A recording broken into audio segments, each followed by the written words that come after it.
नमस्कार, बहुत स्वागत है आपका। प्राइम डिबेट देख रहे हैं आप, आपके साथ मैं जेपी शर्मा। लॉकडाउन 17 मई को या थोड़ा देर सवेर खुलना ही है, नॉर्मल लाइफ बहाल होनी ही है। लेकिन वो नॉर्मल लाइफ वाकई कितनी नॉर्मल होगी, ये देखने वाली बात होगी। मजदूरों के सामने तो रोज़ी की समस्या है ही, तमाम दूसरे ऐसे सेक्टर्स हैं जिनको लॉकडाउन खुलने के बाद भी काम धंधे शुरू करने के लिए लंबा इंतज़ार करना होगा। ये तय है कि रोज़ी रोटी की बहुत बड़ी समस्या आने वाले कुछ महीने समाज के एक बड़े तबके के सामने रहेगी।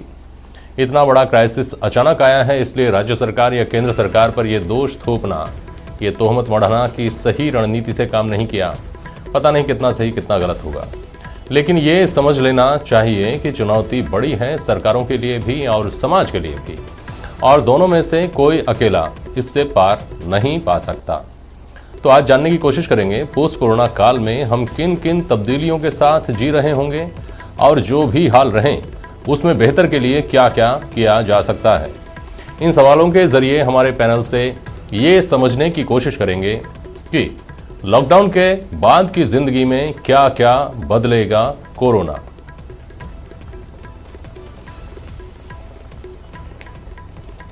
करोड़ों लोगों की रोजी रोटी का कैसे होगा इंतजाम।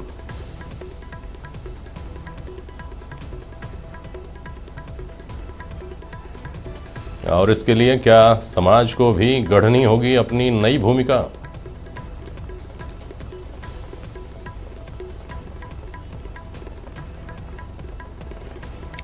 हमारे साथ आज समाज सेवी राजीव अरोड़ा साहब जुड़े हुए हैं प्राइम डिबेट में।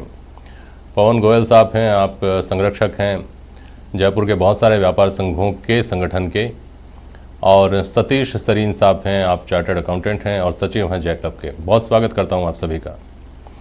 पवन जी, आपके पास आता हूं। पहले ये समझना चाहता हूं, लॉकडाउन तो लोगों को जो चिंता अभी सता रही है वो लॉकडाउन की सता रही है। आम लोगों की ज़बान पे अगर कोई सवाल है तो ये है कि लॉकडाउन कब खुलेगा।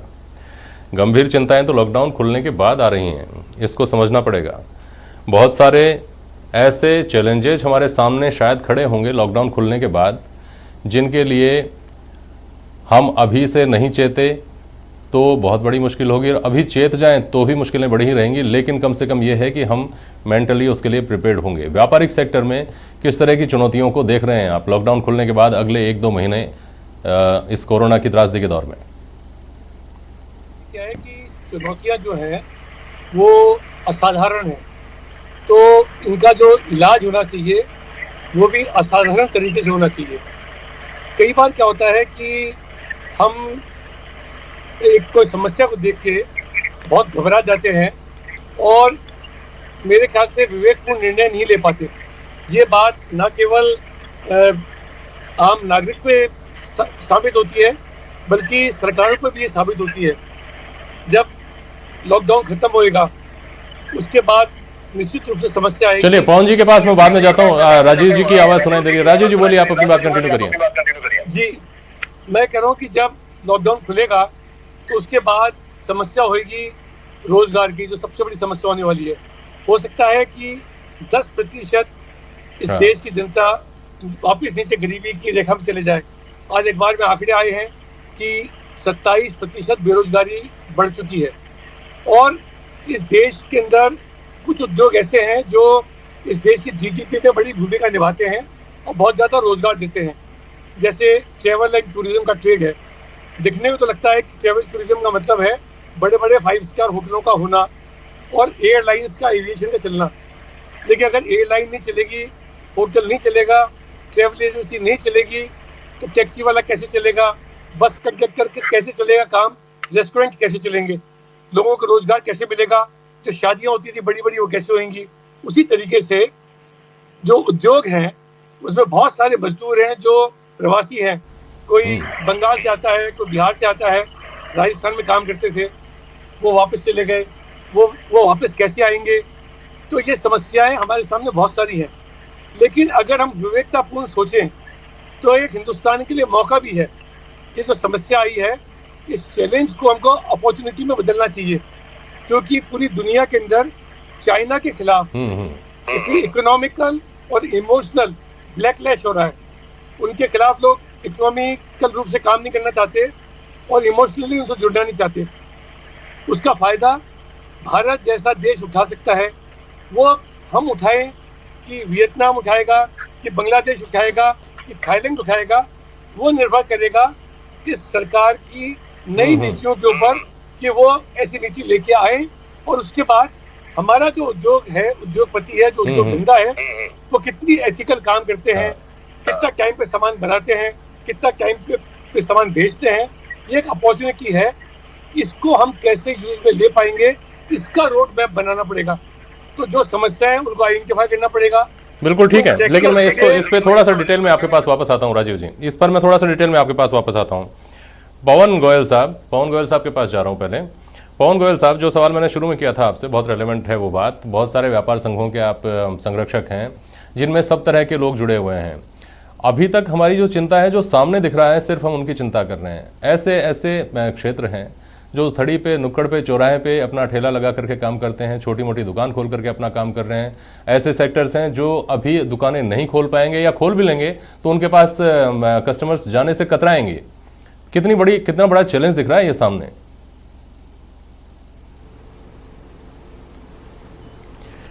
ये शर्मा जी, आप बिल्कुल सही कह रहे हैं। ये एक बहुत बड़ा चैलेंज है। इस वक्त व्यापार कैसे शुरू होगा, कैसे लोग निकलेंगे, अभी लिक्विडिटी सबके पास है नहीं, किस तरह से व्यापार चलाएंगे। कई व्यापार ऐसे हैं कि मकान मालिक हैं, किराएदार हैं, उनको ये चिंता है कि ये पुराने किराए पे वो चला पाएंगे, नहीं चला पाएंगे, बिजली का क्या होगा, तनख्वाह का क्या होगा, किस तरह से होगा, छोटे कारोबारी कैसे काम करेंगे, सोशल डिस्टेंसिंग का हमें ध्यान में रखना है। तो बहुत सारे ऐसे बिजनेस हैं जिनमें भीड़ भाड़ भी होती है, बहुत सारे लोग भी इकट्ठे होते हैं।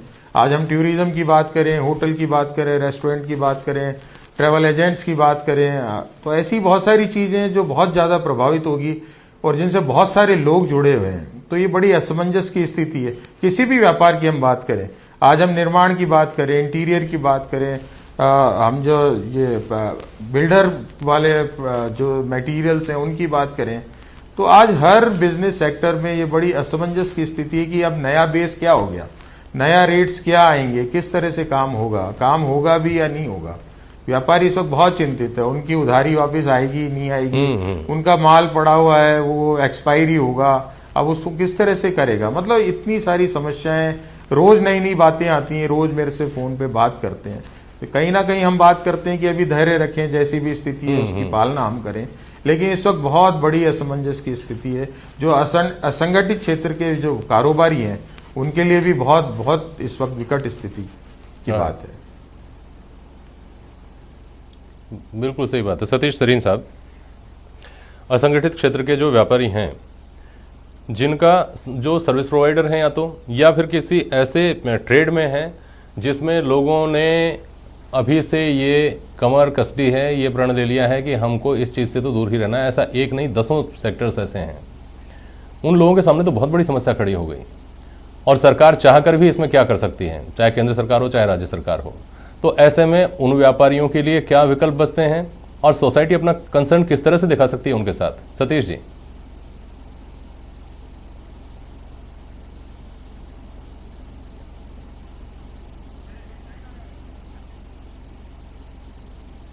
चलिए, सतीश जी के पास पहुंचूंगा, अभी वापस आऊँगा।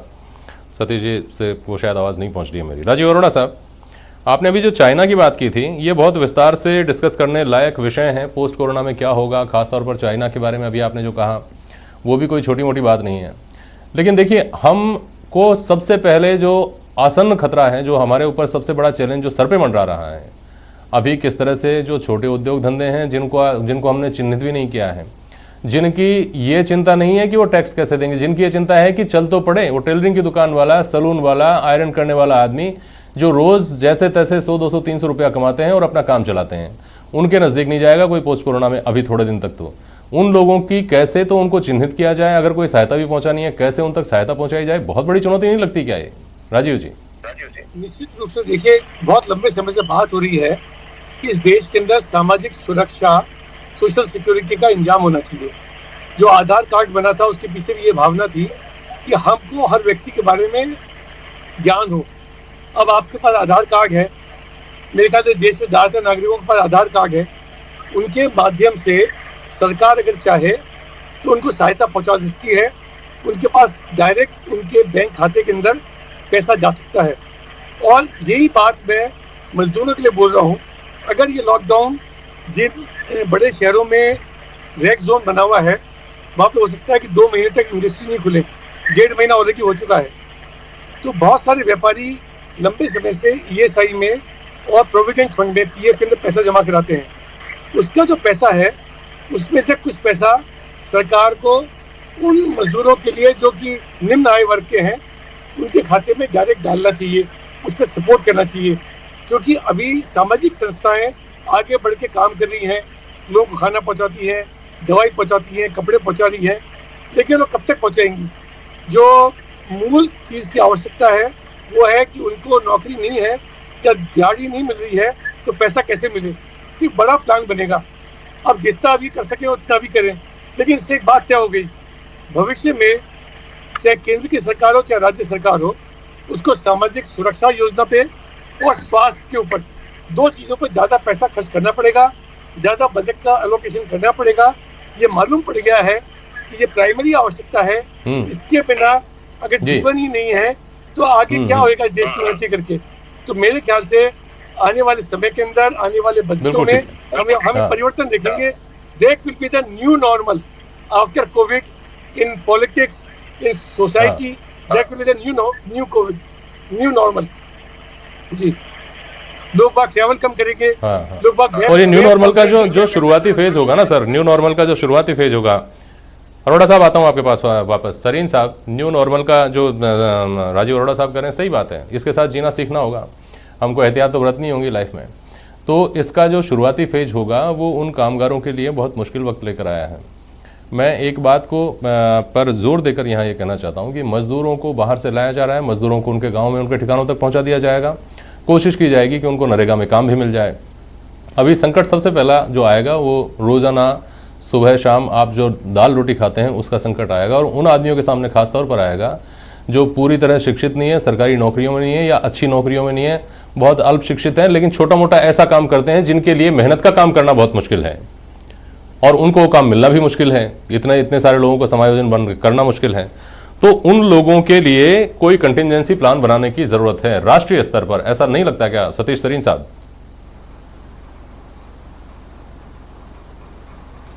बिल्कुल साहब, जेपी शर्मा जी, ये जो एक प्रधानमंत्री जी की योजना है फीड द नीडी, ये योजना उसी के तहत है।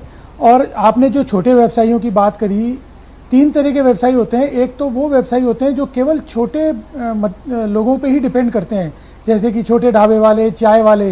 इनके सामने बहुत बड़ी समस्या आने वाली है क्योंकि मजदूर यहाँ से पलायन कर गया है और उनके जो छोटे व्यवसाय हैं जिनके छोटे ही खरीदार होते हैं, मतलब उसमें कोई बड़ा आदमी खरीदार नहीं होता है, तो उनके लिए बहुत बड़ी समस्या आने वाली है क्योंकि उनका ग्राहक बेस खत्म हो गया है। जो उससे बड़े ठेले वाले या और हैं उनके पास दोनों तरीके के ग्राहक आते हैं, छोटे और बड़े। परंतु अभी जिस तरीके का भय का माहौल है, जो भी खरीदार होगा वो उसी जगह जाएगा जहाँ पे सफाई व्यवस्था हो, सैनिटाइजेशन हो और सारे प्रोटेक्शन रखे जाएं। लेकिन एक छोटे व्यापारी के लिए इतना सब करना बहुत ही मुश्किल है। थर्मामीटर बोलें, चाहे आप सैनिटाइजर बोलें, कितने लोगों को वो ये करेंगे? तो ये बहुत बड़ी समस्या आने वाली है कि किसी व्यवसायी को अपने व्यवसाय को बनाए रखने के लिए उसमें सुरक्षा के मानकों को रखना, ये एक बड़ी समस्या आएगी। ये जो कर पाएगा वो सरवाइव करेगा और कस्टमर उसके पास जाएगा। आपने बात कही कि जो गांव चले गए, तो उसका एक अगर हम पॉजिटिव लें तो शायद लोग खेती की तरफ लौटें, लोग खेती करने लगें, क्योंकि भारत कृषि प्रधान देश है। हमारी ये सेइंग है, बचपन से सुनते आ रहे हैं कि 80% गाँव में बसता है भारत। वो भारत जो गांव से निकल के शहरों में आ गया था, अगर वो खेती करेगा तो शायद इसके दूरगामी अच्छे परिणाम हो सकते हैं। लेकिन फिलहाल लॉकडाउन खत्म होने के बाद पता नहीं सतीश जी, बड़े व्यवसायियों को जो अगर उसको गांव में रोजगार ही मिल रहा होता, अगर वो खेती कर पा रहा होता, तो अपना राज्य छोड़कर दूसरे राज्य में जाकर वो मजदूरी क्यों करता किसी की? तो बहुसंख्यक तो मुझे लगता है कि वो लोग हैं जिनके पास गांव में विकल्प नहीं बचा, ना जमीन से कुछ उपज रहा है, ना उसके पास मवेशियों को खिलाने के लिए चारा पानी है कि वो दूध बेच करके अपना काम चला ले, ना आसपास कोई रोजगार बचा है, तब वो अपने राज्य की सीमा लांघ करके दूसरे राज्य में गया है। ऐसा सामान्य तौर पर समझा जाना चाहिए। दूसरा मैं ये समझना चाह रहा हूँ सतीश जी, अभी राजीव अरोड़ा जी ने कहा कि आधार कार्ड इसी मंशा के साथ बनाया गया था।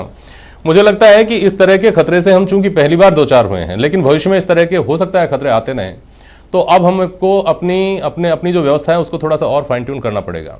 हमको समय समय पर इन चीज़ों को, अपने डेटाज को अपडेट करने की, और लोगों को इस बात की ज़रूरत है कि वो अपने बारे में अपडेशन दें कि हम ये कर रहे हैं, हम यहाँ कर रहे हैं, ताकि सरकार के पास ये सूचनाएं कभी भी वक्त ज़रूरत पड़ने पर एक साथ संकलित रहें कि इतने लोग इस काम में लगे हुए हैं और यहाँ हैं। अगर उनको कोई सहायता पहुँचानी है तो उनको तत्काल पहुँचाई जा सके। इस तरह से मुझे लगता है कि अब हमारा जो एस्टेब्लिशमेंट है उसको भी थोड़ा सा नया एक टर्न लेना पड़ेगा नए चैलेंजेस के हिसाब से। सतीश तरीन। बिल्कुल मेरा मानना है भाई साहब, आपने आधार की बात करी, राजीव भाई साहब ने आधार की बात करी। आधार को अगर व्यक्ति के स्थान से जोड़ दिया जाए कि वो व्यक्ति कहाँ पर है, वो आधार के डाटा में अपना मेंशन कर दे कि मैं इस वक्त यहाँ पर ये काम कर रहा हूँ, तो एक सरकार के पास उसकी तुरंत सूचना उपलब्ध रहेगी। मेरा ये मानना है कि अब आईटी का बहुत बड़ा रोल रहने वाला है। आने वाले समय में अगर किसी प्रकार की कोई महामारी आती है तो इस प्रकार की जो सुरक्षा है आधार की हो या कोई भी हो सरकार कहे, उससे जुड़ी रहनी चाहिए। आज मैं अगर मान लीजिए दिल्ली जाके काम करता हूं तो मैं अपना आधार अपडेट नहीं करता हूं, मेरा आधार जयपुर का एड्रेस बताता है, तो सरकार को थोड़ी सी सुविधा इस तरह की करनी पड़ेगी कि आधार का अपडेशन आसान हो। आदमी जहां जाए, जो जिसके यहाँ काम करे उसकी ड्यूटी लगा दे कि वो उसका आधार अपडेट करे, कि उसके यहाँ मान लीजिए 50 मजदूर हैं तो ये उसकी ड्यूटी होनी चाहिए कि उनका आधार नंबर लेके अपडेट करे कि ये मजदूर मेरे पास काम कर रहे हैं और इनका ये लेटेस्ट मोबाइल नंबर है। तो ये आपदा प्रबंधन हमको सीखना पड़ेगा। हमें हेल्थ के चीजों, इक्विपमेंट्स पे और डेली जीवन के खर्चों पे अभी बहुत ध्यान देना पड़ेगा। और 2021 मार्च तक जो भी व्यापारी, जो भी व्यवसायी, जो भी मजदूर, जो भी जीत गया वो जिंदगी में बहुत आगे जीतेगा। बिल्कुल ठीक है। पवन गोयल साहब, अभी स्थिति यह है कि सरकारों की आर्थिक स्थिति तो हमने कभी ये सुना ही नहीं, हमको सुनने को मिला ही नहीं अपने जीवन काल में कि बहुत अच्छी है, सरकार का खजाना भरा हुआ है, खूब पैसा है, सरकार आराम से खुशहाली के साथ लोगों को जीवन दे सकती है, खुशहाल जीवन दे सकती है। अब ये जो स्थिति है इसमें तो खास तौर पर क्राइसिस है ही, पूरे देश में हम देख रहे हैं। जब सारे काम धंधे ठप हो गए हैं तो स्वाभाविक रूप से व्यापारी के साथ समस्या ये है कि जब वो कुछ बेच नहीं रहा तो फिर वो टैक्स कहाँ से देगा, टैक्स नहीं देगा तो सरकार के पास पैसा आना नहीं है नया। लेकिन इस दौर में व्यापारी अगर अपने संरक्षित पैसे से भी काम चला रहा है, अपने सोशल कंसर्न, अपने नेशनल कंसर्न्स को निभा रहा है, तो वो क्या अपेक्षा करता है इस दौर में सरकार से? पवन गोयल। शर्मा जी, आप बिल्कुल सही कह रहे हैं, क्योंकि व्यापारी जिंदगी भर सरकारों की मदद करता है, सोसाइटी में भी करता है और हमेशा सरकार के साथ और समाज के साथ खड़ा है। और इस वक्त पहली बार उसको महसूस हो रहा है कि उसको कहीं ना कहीं मदद की आवश्यकता है। यदि सरकार भी कहीं ना कहीं व्यापारी की, इस वक्त जो एक छोटे व्यापारी और मध्यम व्यापारी हैं, जो एक रीढ़ की हड्डी है किसी भी देश की, इस वक्त सरकार आगे आके और बड़े भामाशाह, बड़े कॉरपोरेट लोग आगे आके और ये छोटे कारोबारी जो छोटे छोटे दुकानदार हैं इनकी मदद करते हैं, तो एक बहुत बड़ा इस क्राइसिस से हम निकल पाएंगे।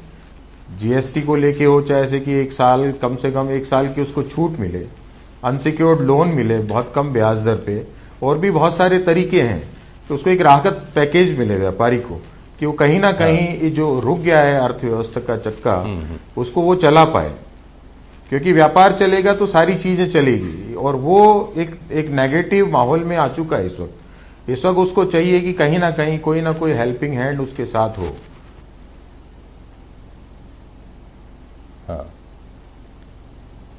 सही है, ठीक है।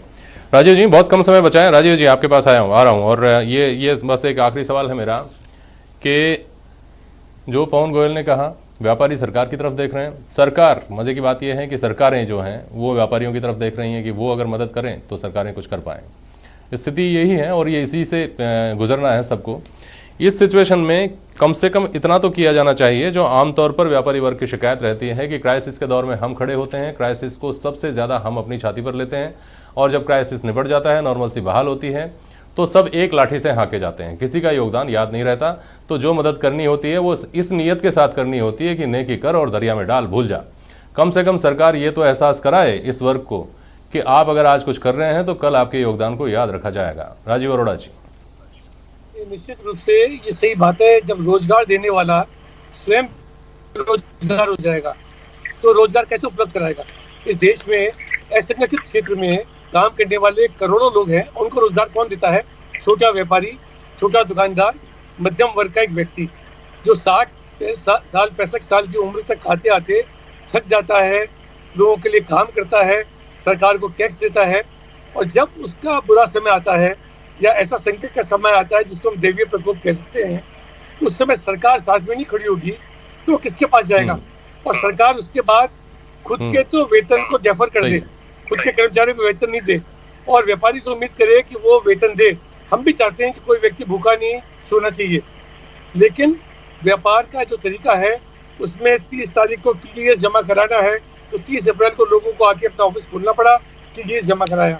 5 मई को GST चलिए जमा भाई साहब, कराना क्या है। समय हो गया राजीव जी और जी